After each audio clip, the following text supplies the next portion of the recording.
Hi, Sandra here. We are currently in Zermatt and I'm going to show you a compilation of the most awesome ropeways that they have around here. Enjoy!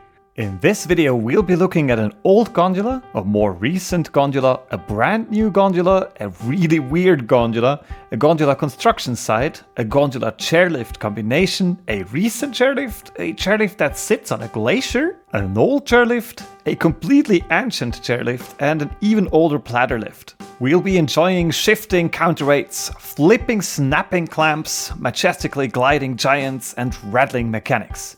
You're watching the Mighty Machines playlist on Carlson 15. Let's get started! Most passengers of the Furgsattel chairlift are not aware of the technical marvel that it is. At this massive mast, a strong cable joins the chairlift. It goes all the way to the top and connects every mast through these impressive links. The reason for this is that 12 out of the 17 masts are laying on ice. Built in 2003 by garaventa-doppelmayr, this is Switzerland's first seat lift built on top of a glacier. Each mast simply stands on the ice and is slowly carried downwards following the natural flow of the glacier. Each summer, the operators must pick up the masts and transport them up the slope to bring them back to their intended position. The wide foot of the mast ensures that it does not tip sideways, and the strong cable secures the top of each mast. This measurement device keeps track of the tilt. On top of a nearby rock there is an optical measurement station. It is capable of tracking 2 reflectors mounted on each mast and measuring their position precisely. This impressive optical system allows to monitor the trajectory of every mast as it is slowly carried down the slope by the flow of the glacier. This safety measure is crucial because the masts are being transported by the eternal ice while the chairlift is under regular operation. The idea is not new, however. In this shot you can see a much older ski lift, actually one of the highest in the world. It is currently not under operation, but it was built with a very similar principle. The ropeway you can see in the foreground and the one in the far back are all part of the same never-ending gondola. The Matterhorn Express consists of several sections built in 2002, and it was extended by even more sections in 2009. Its total length is almost 9.5 kilometers, making it one of the longest of its kind in the world. Now sit back and relax for this time-lapse of the 27-minute long ride, sped up 60 times.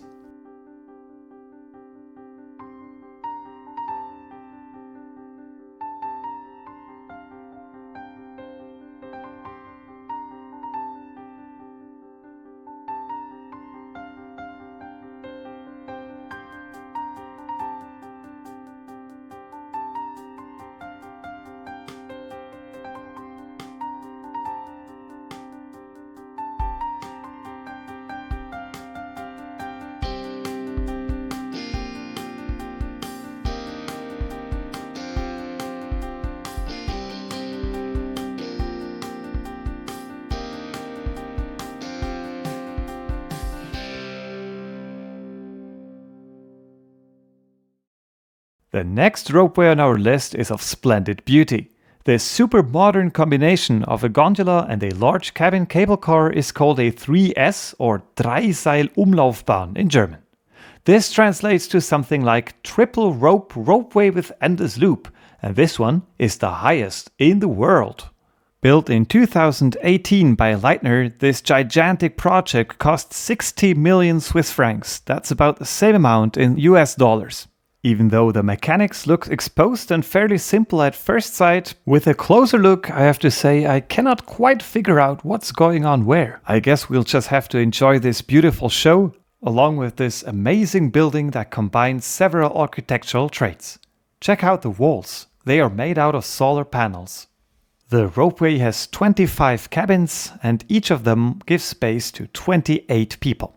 And as you could expect from such a luxurious ropeway, the seats are, of course, heated. Unlike smaller gondolas that have ski and snowboard holes outside of the doors, this ride allows passengers to take the skis with them. The ride itself covers an altitude delta of 900 meters with a speed of 7.5 meters per second. The whole ropeway has only 3 masts and the longest bit is 2.7 kilometers of free hanging distance without a single mast. The cabins have a vertical distance of up to 200 meters to the ground below, and the view to the glacier is absolutely spectacular. To the side of the top station, you can see the top station of the older ropeway that is nowadays usually replaced by this one. Arrived at over 3,800 meters above sea level, that's about 12,500 feet, you will find that it's a lot harder to breathe up here. Just walking the straight and short tunnel out to the exit might get you out of breath. Have you ever wondered what the construction of a ropeway looks like? In 2023, the sibling ropeway of the Glacier Ride, known as Glacier Ride II or Alpine Crossing, is supposed to open. The construction site of the new top station is located immediately to the right of the top station that we just looked at in the previous shots.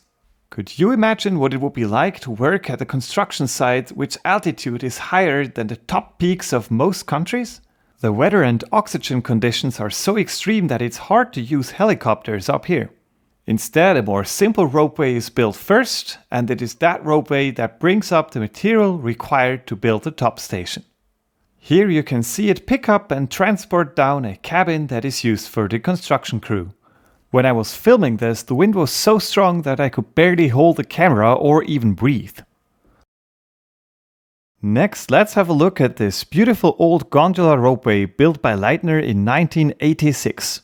Its mechanics are exposed and you can see nicely how everything is pushed forward. As people board and exit the gondolas, the weight of the ropeway is changing, and you can see nicely in this shot how the lower counterweight is compensating for the change in tension. Another cool feature of this ropeway is that when exiting the gondola you are directly at the side of the motor.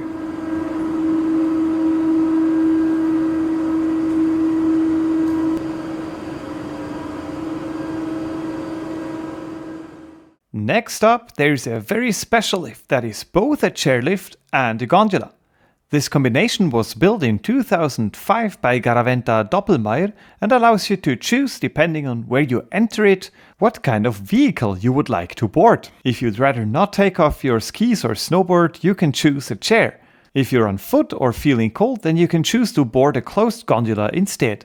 Other than being a hybrid, this lift feels surprisingly normal. Each seat offers space for 6 people, and 8 people will fit in every gondola.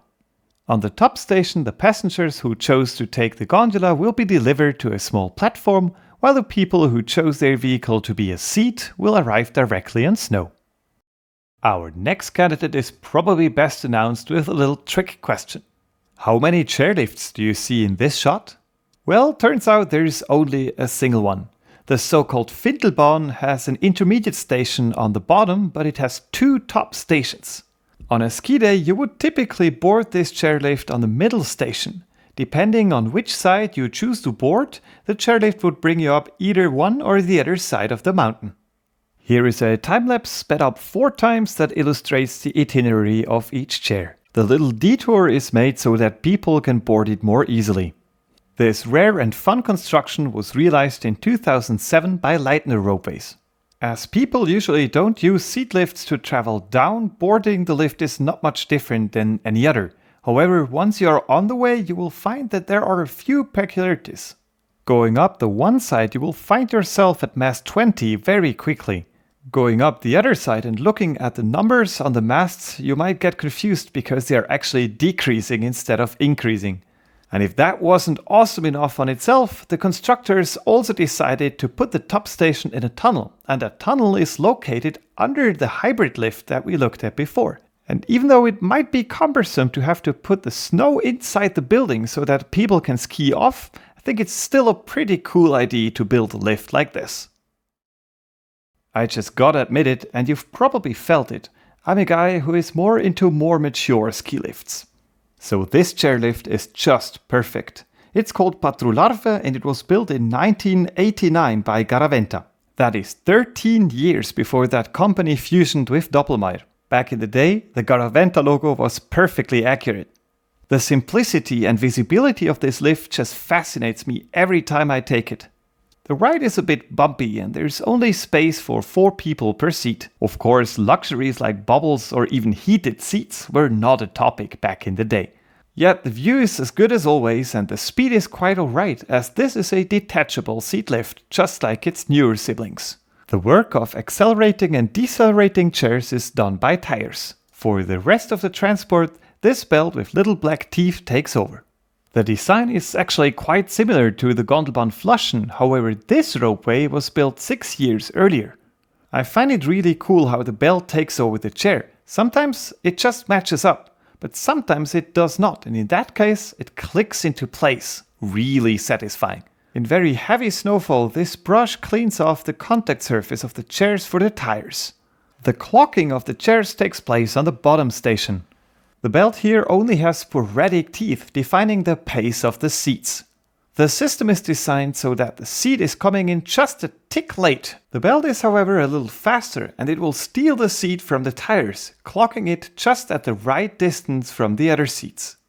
The way the rope is turned around on the bottom station is very different from what we are used to from modern ropeways.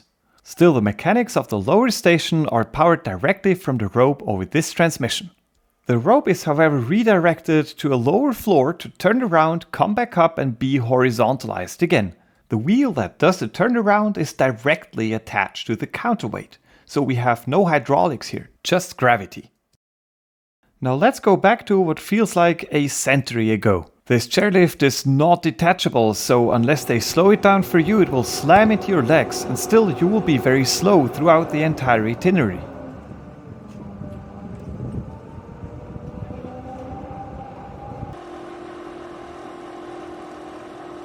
It's hard to believe that this chairlift is just 1 year older than Patrullarve, the one I previously presented. However, this grandma lift is built on the Italian side of the Zermatt ski domain.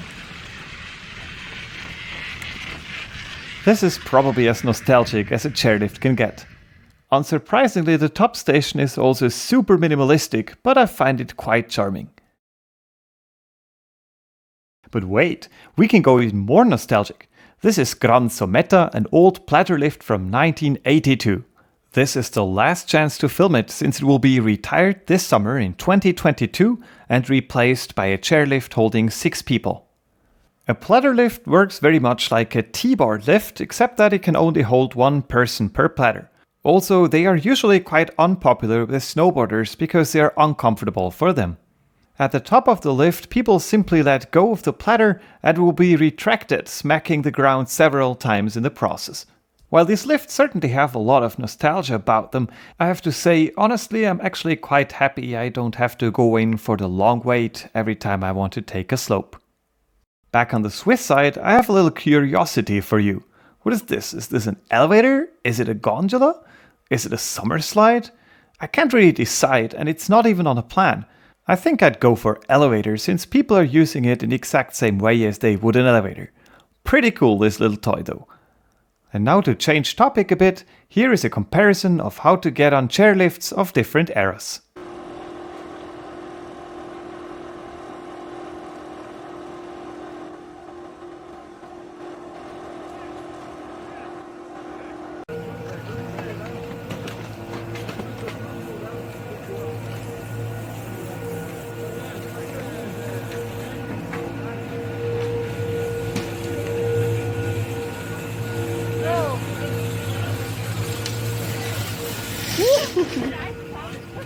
Welcome to Italy.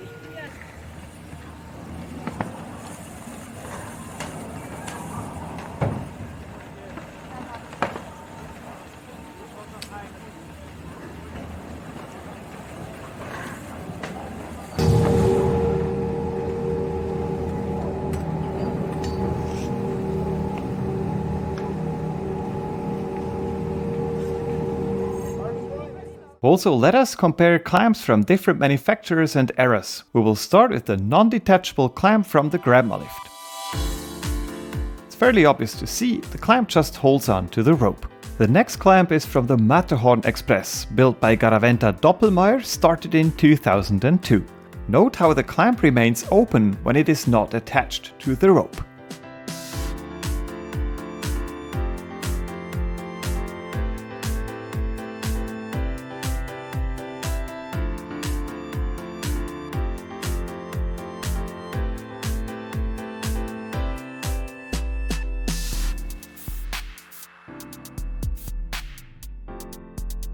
This is the clamp from the hybrid lift. It works just the same way as the clamp of the Matterhorn Express. The clamps look the same, no matter if they belong to a chair or to a gondola.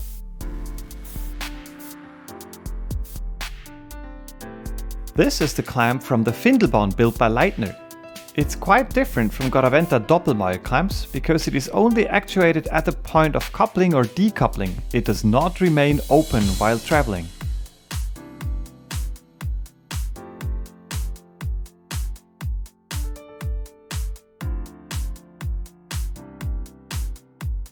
Looking at my face, you can probably guess it. It's gonna be bedtime soon for me. If you like more in-depth videos about ropeways, check out my video What You Didn't Know About Ropeways. We're gonna go very much in detail there. And if you like old ski lifts, you might check out The Impossible Ski Lift, in which I present a very interesting ski lift that solves a problem in a particular way. I hope you enjoyed this video. Please let me know in the comments what you think of it, and I wish you a very good night. Goodbye.